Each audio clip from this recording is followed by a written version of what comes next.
Hi guys, adventurers and lovely people. My name is Munyaka Njiru, and I'm going to be the host for today's first edition of the Outliers show. An outlier is, someone who goes out of their way to do something that ordinary people don't do. And the purpose of this show is to bring stories from the outdoors and the mountains and the wild places that have been done by gallant outdoors and Kenyan people to bring them to your TV or to your screen. So ushasikianga mtu ameenda Batian, ushasikia dem fulani ameenda Kilimanjaro, and the point of this show is to bring those stories out and inspire you also to chase something that you've been wanting to do for a long time, but you've not done it for a reason or the other. There are biases. And even to start our show tonight, we're going to be bringing onto the panel 3 lovely ladies. And these ladies have done, splendid and astonishing and crazy things out there. I'll call them batshit crazy things. And you'll be hearing those stories from them, from their own mouths. And it's going to be interesting. So sit back and relax and enjoy.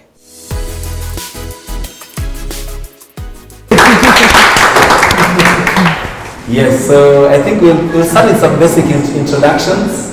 And I know everybody wants to know who is who and in this lovely panel today.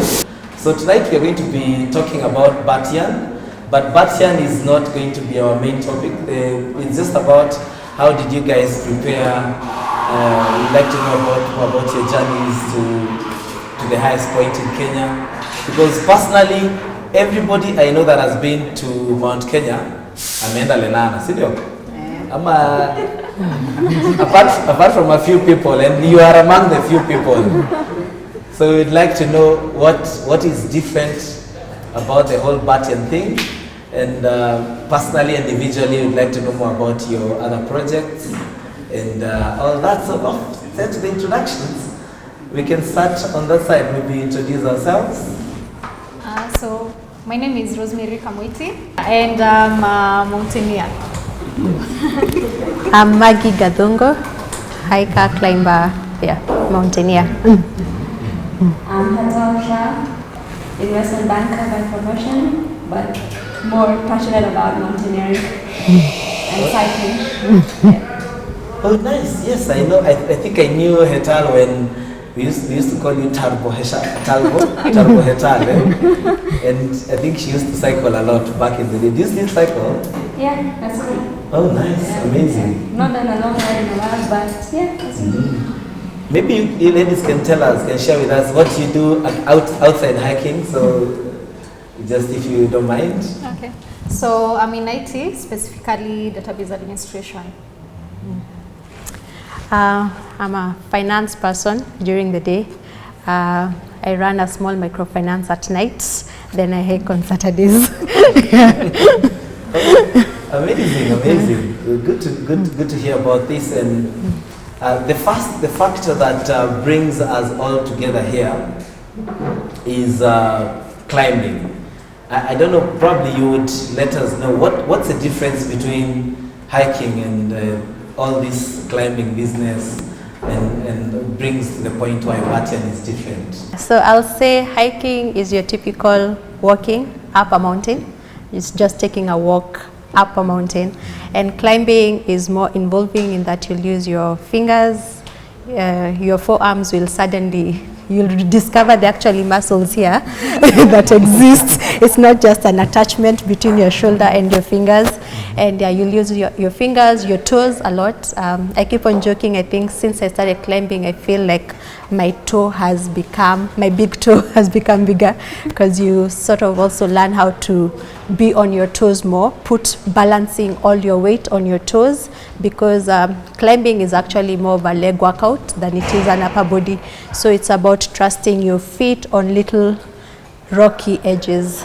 What was your first day like in the first day you climbed? Hetal and Rosie, I'll let you take this. What was it like? And okay, for me. And where was it in the first place? Yes. For me, the first time ever I climbed was in Hell's Gate. Fisher's Tower. I was really young at that point. We were just young young people looking for some adrenaline at that point. And yeah, we just went to Nevasha. We thought, okay, what do we do now? So we were just going around Hell's Gate. We saw Fisher's Tower. We saw the two guys dance at the bottom of the tower. And yeah, we said, okay, let's give it a try. It was, I think, probably at that point the scariest day of my life at that time. Yeah, but we managed. We went up. We chilled up on top of the rocks, and it was breathtaking. It was stunning. It was such a good feeling to be on top of the world at that point. Yeah, and that's it. And then obviously I didn't plan much since then. I'd not thought about it at all.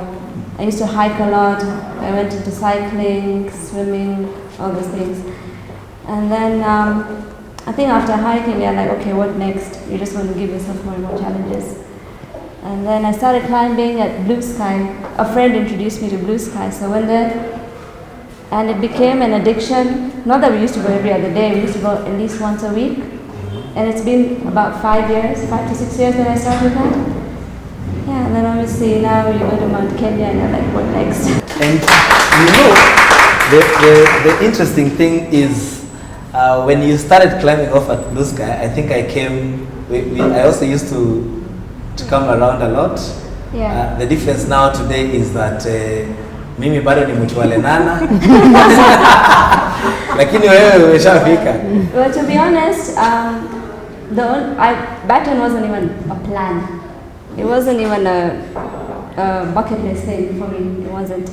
And there was a time I went with a friend up Lenana. So that time we carried all our stuff ourselves, our bags, our food. We cooked ourselves. We did everything ourselves. So we're going everywhere with our heavy rucksacks.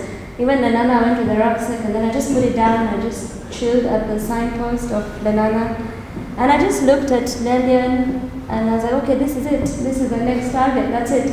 Because you can't even see Batian much from Lenana anyway. So I was like, okay, this is where I'm going next. Just because I'd heard probably scary stories of Batian or like how technical it is or how difficult it is, that's all we hear anyway. So I just looked at Lelian and my friend just saw and was like, okay, this is it. And then there's an impulsive booking done without me knowing to go up North Face via to Batian, not even Lelian. So that's how Batian became the plan. Amazing. Rosie. So mine starts, actually it's because of you. When we planned to go to Mount Kenya back in 2018, that was actually the first time I was in Mount Kenya. 2018, oh, just recently. Eh? Yes. Oh, so nice. I remember I asked you when you sent the whole plan and I was like, why are you going to the third highest peak? And you told me because the first highest peak is for the technical climbers. I made it a point. So I actually started training in 2019. So I was ready to go to Batian in 2020. So for me, I was very particular. I was training for Batian. I actually just walked into Blue Sky. I had been referred to Sam. I went and asked for Sam. Where is Sam? I'm looking for Sam. Actually, I was asking him, but I didn't know who he was. So yeah, and that's how I just started training. Started training at Blue Sky. Then we started going outdoors at Kenya, which was a bit difficult until now. I was advised the best place to train for Mount Kenya is Hell's Gate. So I went to Hell's Gate a couple of times. Yeah, and I was ready for Batian in 2021. Actually, my plan was in 2020, but I didn't make it. So the first attempt that I did was the first attempt was in 2020. My plan was in 2020 Jan on my birthday, but I didn't make it, so I went in August. Yeah. Oh, so that was, you had one false attempt before? Yes, I did. The weather was not, we got on theater because of the weather. Yeah. Just started raining, we just had to go back down. This first day that you climbed, was it you went out and saw a natural rock surface and started climbing? Or even if it's Blue Sky, what was the experience like going up the walls? How were your nails on that day? I think when I started and then you feel the pain, then you're being told you need to stretch, you need to trust your feet, and your feet you just shake, literally. So it was a bit scary, and I was like, at some point you feel like you're losing hope, but I kept on doing it. Then you go to Lukenya, you know Lukenya how it is, you're told to use your palm, sometimes you have to use just one finger, you know, and it's a bit scary at first, but I think for me the motivation was going to Batian, and then now, but I think what I realized, Lukenya is more of the sports, the sports climbing, but if you really want to go to Mount Kenya, the best place is it's Hell's Gate. It's Batian. Oh, Hell's Gate, sorry. Yes, yes. All right, great. I hear you mentioning about North Face and South Face. What are those about, Maggie? What is that? And also we'd like to hear more about your journey to that North Face and South Face. Yes. So when you're climbing Batian, there are 3 standard routes that you can use, and there are only 2 seasons that you can safely, I can say safely, if you're a risk taker you can try other times, but safely only 2 seasons, and it's when it's summer and winter. So depending on where the sun is at that point, so like in December to March when it's winter in the northern hemisphere, then we climb the North Face. When it's summer, then you climb the South Face. So the reason, like right now, I don't know if the pictures can show, like the last climb I did, we started from, my last climb was on the 6th of January this year. Yeah. So it's winter and we climb on the south. If you look at my pictures, one side of from Austrian, for those who've been to Narumoru route, from Austrian side, that side of the mountain was literally very clear and dry. This other side of Shipton was white, full of snow. Like it's just one side like this is dry. The rocks are very clear. This other side, like 2 steps down, it's totally white, because that side is now facing the northern side, and this side is now facing the southern side where the sun is. So the snow has melted, the rocks are safe. That means you don't slide a lot when you're climbing, and that's why I said safely. So December, from around mid-December to March, mid-March, is when you climb the South Face, which has 2 routes. There's the southeast route, which goes to Nelion, then Batian. Then there's the southwest route, which goes straight up to Batian, but you come down through Nelion. Then during summer, when it's summer in the other side of the world, then you climb the North Face. That one just goes straight to Batian and down. Those are the 3 main routes on the mountain. So my journey, my first climb was in last year, July. So my progression, I can say, to Batian was more of a COVID thing. I never used to hike so much. I had a weird hiking introduction. Like I didn't do my research when I started hiking. So I used to run. Then I made a silly bet about which mountain is harder to climb, Kilimanjaro or Kenya. And I was sure Kilimanjaro is harder. So my very first mountain to ever hike was Kilimanjaro. So we went What do you mean by the very first mountain? My very first hike was Kilimanjaro. I didn't Like do pre-hikes. I didn't do pre-hikes. I didn't do pre-hikes. I didn't know these things. Me, I just knew Kilimanjaro is the highest mountain, so it must be the hardest mountain. My friend was like, no, Mount Kenya is harder. So just like that, we booked a trip to go to Mount Kilimanjaro. So I didn't like it. And not like I didn't like it. It was obviously very hard. I wasn't ready for it. I cried. It was just bad. I wanted to go down. The guide refused I go down because I wasn't sick. So I remember when we came down from the mountain, I gave out everything I had. I think even my underwear, I would have given it away. Like I was done. I was so done with mountains. So that I took like 1 year, 1 year and a half. I don't think I even talked much about it. Then I was like, the OCD in my head was like, okay, so you did Mount Kilimanjaro. It only makes sense you do the second highest mountain in Africa. Then I went to Rwenzori, OCD. Still did not do pre-hikes. I just went. I didn't know hiking communities, so I didn't know what people normally do to go for a hike. And then I went to Mount Kenya. Not all this time, I'm not a hiker, so I'm just sort of doing things because my OCD mind is like that. being an accountant is a bit sick sometimes. So come the year before COVID, 2019, I was like, okay, let me do these things now. I came to know there are things like Outliers. Now I had liked a few people who hike, so I saw these Outliers and there are mountains within the Outliers. You started giving me money. Yeah, I started giving you money. Yeah. So now COVID just happened around that time. It was my friend was like, he wanted to do Mount Kenya in 2 days, and then I was like, if you're going to do it in 2 days, why not do it in 1? And then I'm going to join you. Like, I'm just really silly. So I think that's where I think I met you, because we needed to do a pre-hike. Now I knew about pre-hikes. I needed to do Satima so that at least I can get altitude ready. And then that was the last hike we did before we were shut down in March 2020. At that point, many weird things happened. There's this guy called Afro-Vertical. Some of you know him, Peter Naituli. He had Climbing Life Kenya. I don't know if they're represented here. Are they here? Climbing Life Kenya. I saw their names on the list.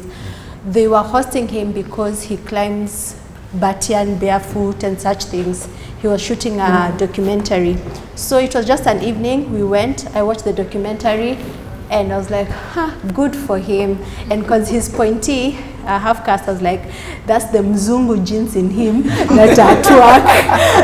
And I left it at that. Then at the gym, where I go to the gym, they had a screening for Alex Honnold when he did the free solo on, was it Yours Night, or I don't know where? Yes. Yeah.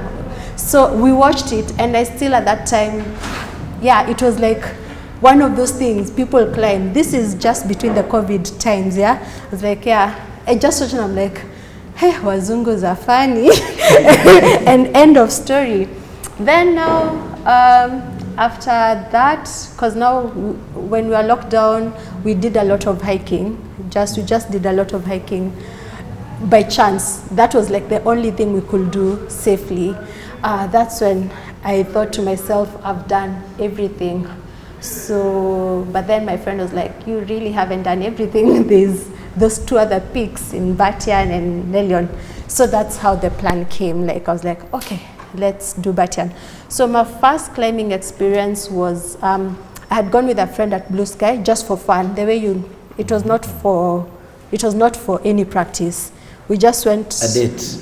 No, it was a girlfriend. Yeah, it was a girl's day out. So we went, we climbed, and yeah, end of story. I think this was still, maybe before COVID, because Blue Sky had closed most of the time. So now, when Batian was now in the plan, that was last year. Last year, January, is when I decided I'm going to Batian. So now I went to Blue Sky, also asked for some, and told I'm going to Batian, train me. Like that was just so weird. So I did like a few sessions at Blue Sky, because I just created a program in my head. I'm like, I need to sort of understand how it feels to climb and then go out to the rocks. So I think I did like 3 sessions at Blue Sky, which were horrible, because some will make me do drills of you go up, you climb down, again 10 times, no stopping. So like I'll go home, you can't even hold the steering wheel. You hold it like you have nail polish on your hands, like this, because your fingers can't really, they're just not functioning anymore. Yeah. You can't fold them. So because also the skill hadn't come yet at that time, because you're just starting out, so there was a lot of reliance on my hands and my upper body instead of you're pulling yourself up, instead of standing and pushing yourself. Yeah, so that's why I was really struggling, because now imagine putting all your 60 kgs on your fingers. There's only so much they can take. Itakuaje. Yeah. You know, Blue Sky, this place that you guys call Blue Sky, it's a climbing gym in Parklands. Mimi nilikuwa naenda hapo date. I used to I get a chile and I'm taking for her a date during the weekdays. Nilikuwa nakuja hapo kwa date. Ni ukweli. Lakini these women never used to stick with me, because I will go to choose the wrong spot. But it's an amazing spot, and I don't know.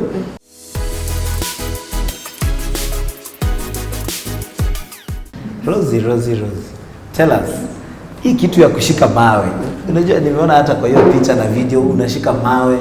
Do you do it with hands, with your gloves? I mean, you know, I've been to, I think most of you agree, you've been to Lenana, eh? Pale juu nasikia vile already mkono iko ndani ya gloves mbili na bado inauma, sio? Sasa hii ya Batian, how is it like, you know, going, you know, how do you navigate with your hands? Is it too cold? The rocks, and I mean, that grit, what's it about? So I think the biggest issue is when you're starting off, because your hands are numb, you're just from the camp. What's like, what time is that? So, okay, I think both routes are the same, because you need to be at the base at 6 a.m. At least that time the sun is already, because of the sunrise, so you're expecting that the rocks will start the water will start to dry up.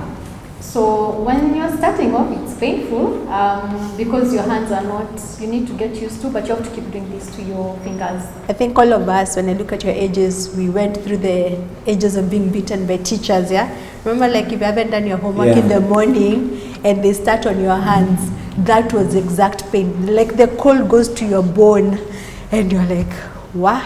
And your toes, even your feet. Oh yeah, because you don't have boots. Yeah. Okay, more often than not, especially for the north face, it starts with in climbing mode. Like, actually the north face, the first part is really climbing. Yeah. The southeast, you can wear your boots for a while. So this other side, your toes and your fingers, because the shoes are very thin. Climbing shoes. Use the climbing shoes. Climbing shoes, and there's no space for thick socks. Okay. You have like your day socks there, like what you're wearing right now, like what the guys are wearing right now, really thin socks. Na kuna mali ya kula snack hivi ama no picnic on Batian? There's hardly any time to do that, because as soon as you climb, you have to secure yourself, and then the guide goes ahead. So you start feeding him, because if you start wasting time, you're not going to reach. Let's be honest, it's a very sensitive in terms of time. I think the time factor is most ethical guides will not allow you to summit late. So if for the own safety, actually for climbing, the risk is more often when you're coming down than going up. It's hard for you to die going up, but all like 90% of the deaths on Batian have been on the way down. So darkness is a factor, fatigue, loss of concentration is a factor. So you're just rushing with time. Oh, nice. How is this different? Ufika hapo juu, hapo Batian. Is it any different than the Nana ama tu? Si tukae tu Lenana ama Elephant Hill. What ni nini tunaenda kutafuta? What is so different? The broken flag. And you tell us about fixing the flag, but close shaves. Let's talk about close shaves. You talked about coming down is what? The riskiest. The risk. Part. So Riskiest. tell me about the summit. What is it about? What feeling is it about? And also, close shaves. I know you've had one. You guys have any close shaves on the rocks? Yeah. Tell us about your. I know there's a close shave somewhere. Tell us about it. Yeah. So I think for the summit, for me, the first summit was, wow. You know, just getting there. I think most of us, the reason actually most people are not going to Batian is because we have these tales that, you know, it's difficult. I think there's a lot of perceptions about Batian. And for me, I think the very first time after getting there, I was like, seriously, you know, it was a moment for me realizing it's not as difficult as I was scared. I remember the first time when I went, now the second attempt, when we were doing the second attempt, I even had a headache the whole day. Actually from Nairobi, I had a headache the day we climbed up to Australia. I had a headache for 3 days because I was scared because of the last time, the weather. And then now thinking, I don't know what awaits me there. I was really scared, and especially I think the biggest fear people have is about the feet and the hands, that cold. So I didn't think I would manage, so I had a headache until I got to the summit and I was like, this needs to change, you know. Yeah. Is it more of a scramble than, so it's more of a, what is it? No, exactly? It's a climb, but it's not, there's a whole difference between if you train it, I know what Margie is saying, when some makes you go up and down like 10 times, you know, don't step down, you need to keep going. But it's not like that. So I know why he does it, because he wants you to build that grit. Once you go to also Lukenya, it may discourage you. Hey, Lukenya even used It's to be, a flat face, right? I even made, like I used to swing, I just used to lie down and just start swinging with the rope, because you're trying to climb and then you just fall down. But when you go to Hell's Gate, what you find in Hell's Gate is what you're going to get in Mount Kenya. So I think we don't know that. Most of us didn't know that. And the moment you do it, that's when you realize it's actually very doable. Even the long climb, actually you get to the point where you don't even feel hungry. That's why they're saying you don't even get the time to eat.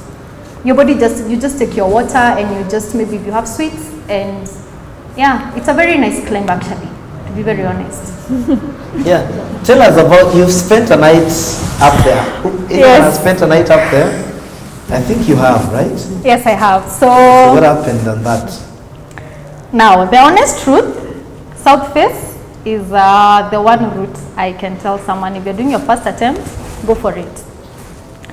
The northern side, on the other hand, it's a bit different, because it's a very long climb. And So also, the northern route is the one that starts from Shipton? Yes. Which is done in August? Yes. The southern is the December one? Yes. Or July? July to September? Yeah. September. It's actually between June and, I think it sometimes it starts early. That's between June and September. And the south face? is That's December to March. to March, yeah. So last year in August we were doing the North Face. The climb started very well. We had a very good day, because I remember we got to, actually when the weather was very good on that day, there's a traverse where actually you see every other side of the side of Chogoria. It's that side, yeah. Because you see, when you're there, people from Shiptons can see you. So it's a whole traverse. There's nothing. You're literally hanging, your life is hanging on those ropes and how much you hold the rock. So I think traversing there, we took a bit of time, but we had already traversed. So by the time we got to the top of the Shipton's Notch, there was no turning back. So we were just like, let's get to the summit. And the moment we were actually doing the last pitch to get to the summit, and immediately we traversed and started climbing up, started snowing. There was no going back, because we were already there. It was just like actually 10 minutes to get to the summit. And we got to the summit, the snow, actually I think the moment I got to the summit myself, that's when it started snowing completely, because going up the rocks were still dry. And we actually took around like 20 minutes at the summit and started coming back down. But coming back down, the weather just changed completely. It was around 4:30, I remember, and it took us, it takes long because the rocks are wet. So coming down became tricky, but we were okay actually. But now because of the snow, the clouds started raining, it started becoming dark. But we had the torch. We had actually even left our bags, sleeping point. That's sleeping point. So our bags are on the other side, we left them. Because we knew we were just going to climb, then come back down. So we knew we were safe, because our approximation was by around 9 or 10, we should be back down. But getting to Shipton's Notch, and it was completely white. That's actually that place is the most risky place. The Chinese guy died there, so for him what happened, he removed the whole anchor, and that's how he ended up falling down. That place you go straight down. You can actually see it. So getting from the top to come down, the guy actually had to prepare a place where, because if you get down he has to hold you, because it was slippery because of the, that snow, the one that is not the Unga one. Snow, yeah. Yes, that one. Because you have to go first of all back down and then you start climbing. So for that one is you go down and then start climbing up. That place took us 2 hours. And it's a very short place, the place, it's a very short place, but it took us 2 hours to get there. So the moment we got all of us down, going up, there's a very risky place now where you're climbing up. We tried for 2 hours, the guide was unable to traverse, and panic calls. We had a walkie-talkie, trying to communicate with the guys down. there's nothing that would have done. I think Simon and Duncan knew that was it for us. So the unfortunate thing, I don't know, do you have a photo of Mount Kenya? I show you. That's the issue with that place. There is nowhere, there is no cave, there is no rock where you can go and sleep. Or even, actually even when you're standing, you're fearing because you can see straight down. It's that face that we see, like the photos of Mount Kenya, the side that we look at. Yeah, when you're at Shiptons, oh my God, I don't know. I'm saying it's at the top. Yeah. It's very clear. Yeah, it's very clear. You actually see it when you're at Shiptons. You know, you don't see Batian. You actually only see, you don't even see Batian from Shiptons. You only see the Shiptons notch, which we think it's the one, but it's not the one. So that area. So, you know, if you make any risk, any mistake that you make, you're going to go down. And unfortunately, we had to spend the night there. The guides couldn't risk it. We tried calling for rescue. What is spend the night? So, You were how many? You were 3 of you? no, we were 4. So we were with Nana. There was Nana. There was then Duncan and Simon. So Duncan and Simon, when they tried, there was snow, because of the snow on the rocks, they couldn't risk us going. So we had to call it a night. And that meant, okay, for me, I was very hopeful. Me, I knew we were going to get a rescue. We tried calling each and everyone. They were getting the calls, but there was a lot of panic, especially if there was no communication back home. I'm married, so my husband didn't know where we were. He's waiting for the communication. Nothing is coming through.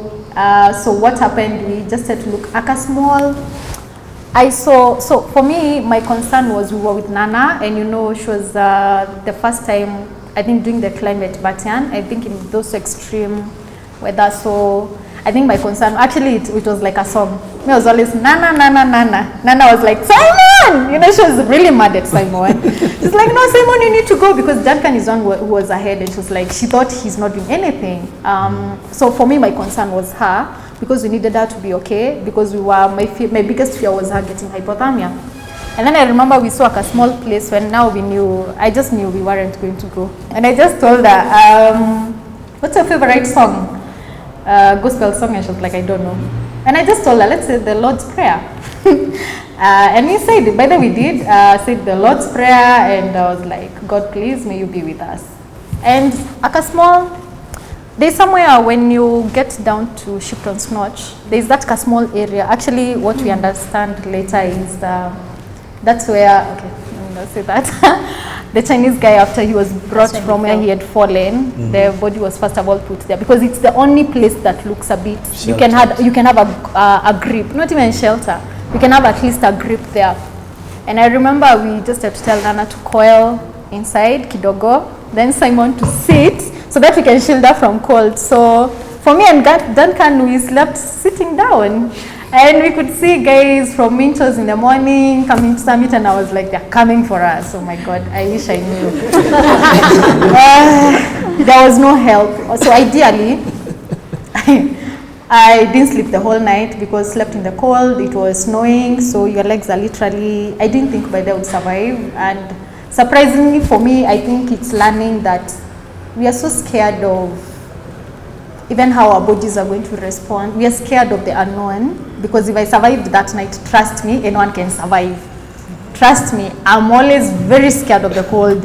As much as I do those crazy runs on the mountains, trust me, if I survived, anyone can survive. So I survived sitting down and got to the morning, but we had to wait until 10, unfortunately, because we had to wait for the snow to clear so that now we can proceed. So ideally, we ended up spending 36 hours on the rocks. What? Yes. Wow. Isn't that amazing? What? Does he still let you go, your husband? I think there was a lot of panic, like I'm not going to let you go back, but interesting enough, he'll be going with me next week. Oh, to the same thing? Yes. Oh, amazing. I can see him hiding there, that's great. Hetal, what's the craziest thing that has ever happened to you in the outdoors? I know you've been to Himalayas many times. And what is it about, by the way? How is it like there? Okay, so this is fun because I've done higher than Batian. I've done higher than Kilimanjaro, which was in Nepal, an island peak, which was at 6,189 meters. Yeah, I think that was, you know, it's funny enough that I did that and I'd never thought of Batian first of all. Which is sad because, I mean, I should have done Batian first and then this, but you know how it's always put in our heads that, oh, Batian is too technical, you can't, blah, blah. So anyway, yeah, so Nepal was, you know, when you're climbing Island Peak, firstly when you're climbing from base camp, you're told, when you start climbing from Island Peak base camp, you're told, okay, there's a high camp where people also stay the night, and then you go to the crampon point, where you change your shoes, you wear your crampons, because now that's where the snow and ice starts. So we're climbing, and then the guide just didn't tell us where the high camp was, and we were three ladies, and we're just, all of us in our heads were like, we just thought we're going to turn back, but none of us spoke it, none of us said it out loud, thankfully, but all of us had the same thoughts. And so the guide, we passed high camp, he didn't tell us this is high camp, which was a good thing, I guess, because otherwise mentally it wouldn't just probably help us in any way. And then after some time he just spoke his first words. He's like, we're half an hour away from the crampon point. And that was a relief. So that was fine. We reached the crampon point and we're changing our shoes, and I started feeling my fingers burning now because it's 6 a.m., almost 6 a.m. and I'm feeling my fingers burn, and I was like, oh, frostbite coming. So I told the guide, I was like, I have a frostbite coming. And it was a bit disgusting what he told me to do, but he was like, just put your hands in my underarms. Luckily it was a t-shirt, so I said, okay, fine, I have to do this. So I did it, I felt the warmth, it was fine. What? Yeah, and then we continued climbing now with our crampons and our, you know, now we have to wear those snow boots. Yes. Which are so heavy, first of all. Yeah. And yeah, that was fine, so we're climbing and then we come across crevasses. Yeah. And that was a thrill.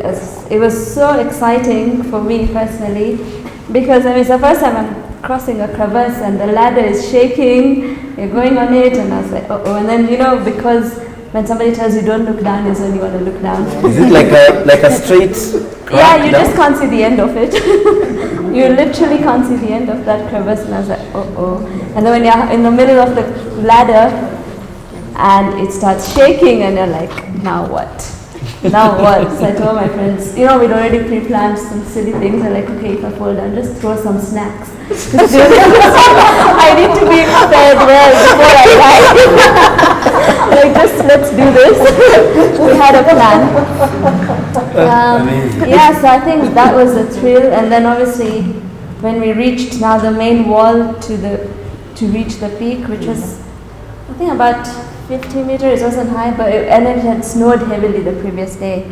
So now we have to actually do the sort of alpine climb with, you know, we have the jumars and the ice axes and everything. So we're climbing, we're placing a foot thinking it's ice, but it's actually snow. So you climb one step high and then your foot goes down 2 steps. So I think all those were the scary parts, because now, you know, you don't know when you'll reach, and it's not even a really long climb to the peak at that point, but you're just climbing and you're just slipping down. You're climbing, you're slipping, you're climbing, you're slipping. So I think, yeah, that was wow. The crevasses were the thrills, actually. And you still come back down the same way? Yeah. Oh, crazy. Yeah. Amazing. All right, looking forward to it. All right. Margie, what's the craziest thing, batshit crazy thing that has happened to you out there? Or the craziest thing that you've done yet, because I know you have many plans. Gosh.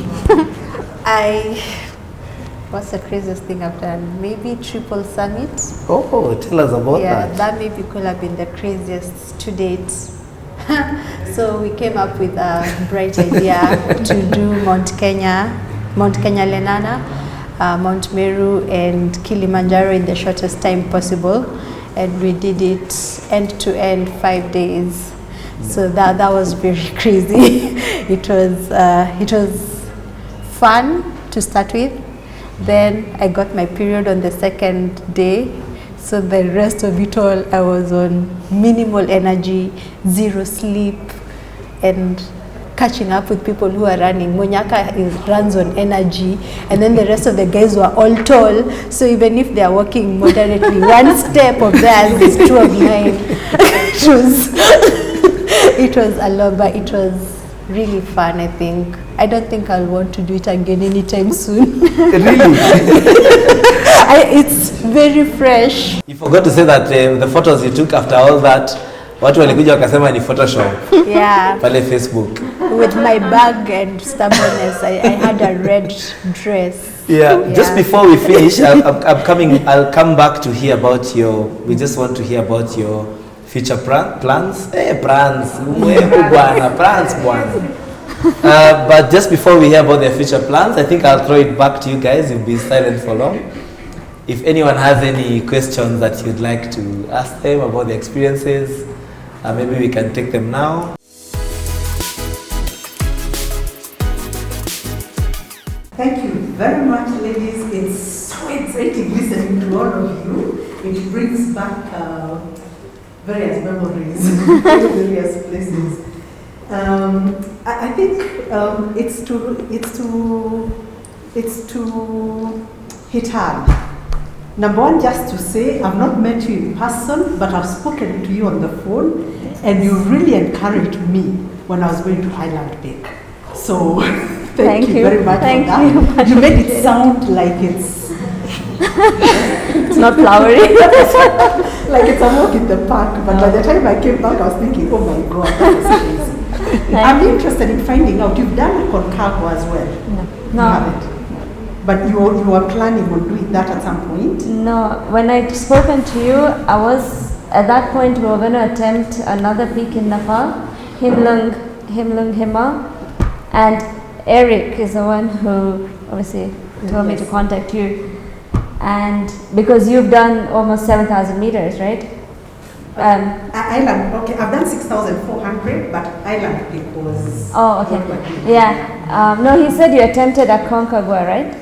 Yes. Yeah. So then as I speak to her, because I didn't know what to expect at 7,000 meters.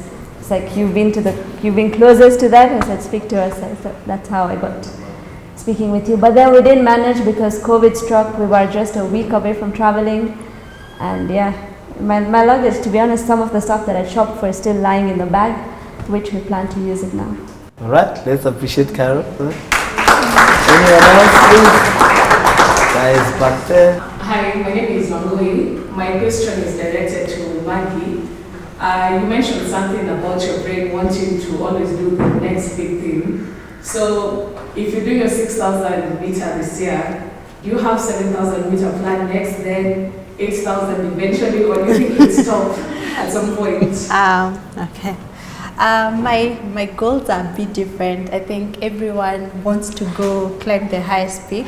I have, at the moment, my immediate journey that I'm working on is I'm trying to get to the highest ranges in Africa, 12 highest ranges in Africa. I think, I mean, Livingstone and Stanley Morton, all of them came to Africa to do this. And yes, there's the rest of the world, but there's home, there's closer home. And so I'm down to the last 4, which are all in Ethiopia. So for the next couple of months, I'll be climbing hiking in Ethiopia. Then I don't know what I'll do with that information, but that's my journey to first do the 12 highest ranges in Africa. So far I've done Kenya, Kilimanjaro, Rwenzori ranges, Virunga, Atlas, Elgon, which others? The ones that are left are with the Semen, the Bale Mountains, and Ambafarit, which is by itself. Yeah, so I have 3 mountains to do in Ethiopia, and I'll be done. And well done on that. Let's give a hand for that. Any other question? I think she set the pace for the future, but we'll hear from Rosie next. Yeah. My question is just for Maggie. thinking about rock climbing. When I started to do it, I was just doing it for Batian. But I've seen your interest in it and also played a little bit in the rocks, and it's a lot of fun. What are your plans, and especially in Africa, with regard to rock climbing, if any? Because I know you're a big fan of it too, and it's not just about summiting technical things. Yeah. Thanks. I think for me, the climbing to Batian created for me a new hobby by chance.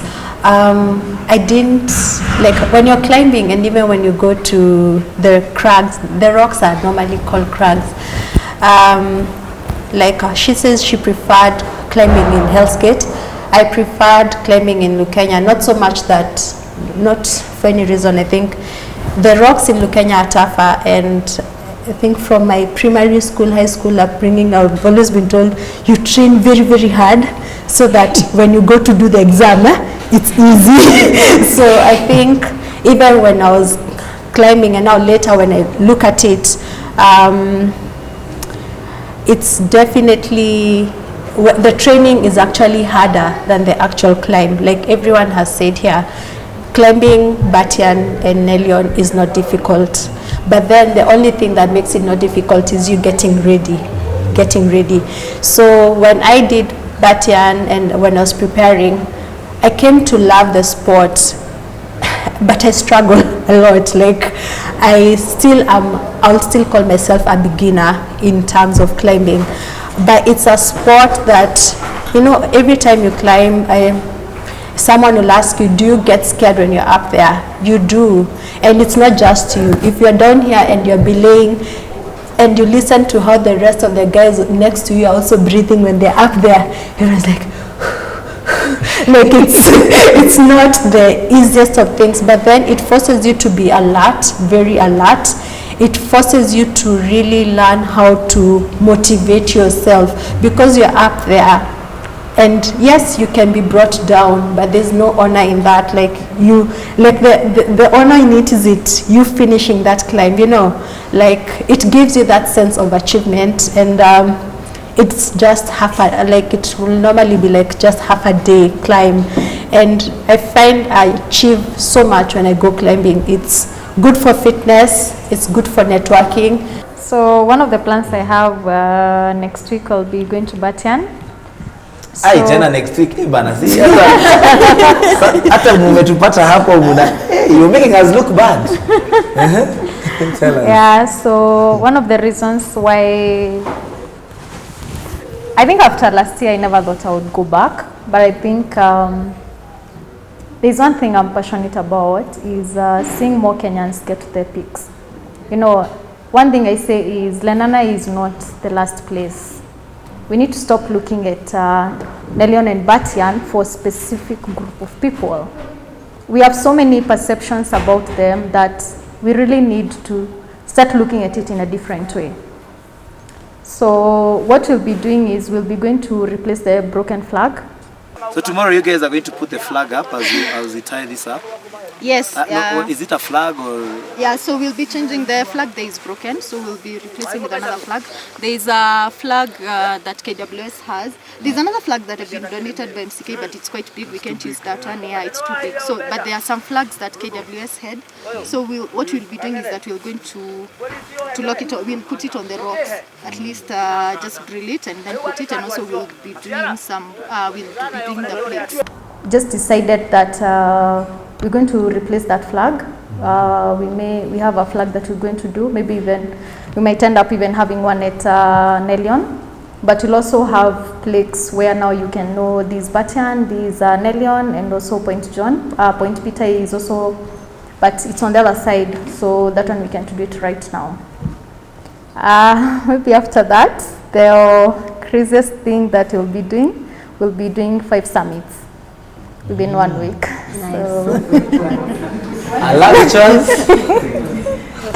So there's Rwenzori. There's, I'm forgetting the name. The one in Uganda. Yes, still in UG. Not Elgon. Sabinho. Yes, yes. So, and then now come to Kenya, then go to Kili, Dumeru, and Kili. should be the last one. That sounds like, are you doing this with Limo? Yes. Ah! So I had actually planned to thank you for your do plan. this last year. I actually called you.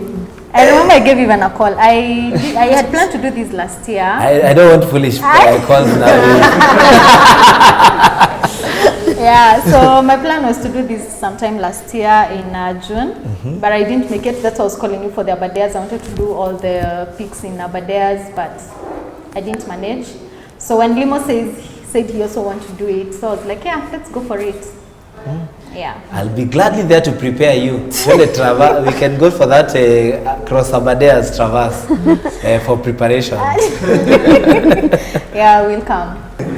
Yeah, so it's great that I think in the Kenyan outdoor space, it's safe to say, minus the guides, and Peter is definitely a guide, to say that we have more women than men that have conquered Batian. It's really an amazing feat. I think we should clap for them. I have a small group that we are training. It's training for Batian, and I think I also saw in the group, I think there are more ladies. Niko sure akina Timothy watafika March waanze kusema oh leave anga ilikuwa anga it's not a good time, but I want to tell the ladies that are in this room, please go for it. I think it's a good thing. So thank you all for coming here tonight, and we look forward to hosting you again. I think next month we're going to have another episode where we're going to be talking about, I think we'll have either Gitonga and the guys who are to do Everest and all that, and bring on your stories. And we also want to see everybody here on this stage. So from us at Outliers, until next time, see you on the next one. I think basing on the stories today, what do you think? What do you think? I think, yeah, it's nice to hear that these mountains are accessible to especially us as Africans, because a lot of us had the fear that these things are not for us, it's our Zungu, but it's nice to see ladies up there, and it's encouraging that there are actually more ladies than guys who've been up there. So yeah, it's and they've actually done it, the fact that they've done it so easily, they didn't actually wait for anyone to push them to do it. Na walitupata tu hapo, wakapita na wakaenda. Mimi I think nimekuwa like a professional Batian dreamer. Yani hata nimengojea hiyo miaka yote. For some reason you just go through Lenana and you always look up. It's kwanza inakuanga tu hapo on the left. Unaangalia hivi unasema, hey, this thing siku moja, one day. Yeah. Itakuwa tu, it will just be me.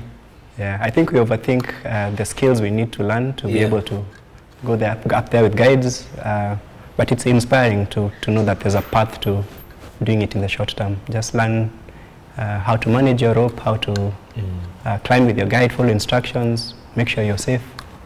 So it's nice, that it's doable, and we can actually do it this year if we plan to.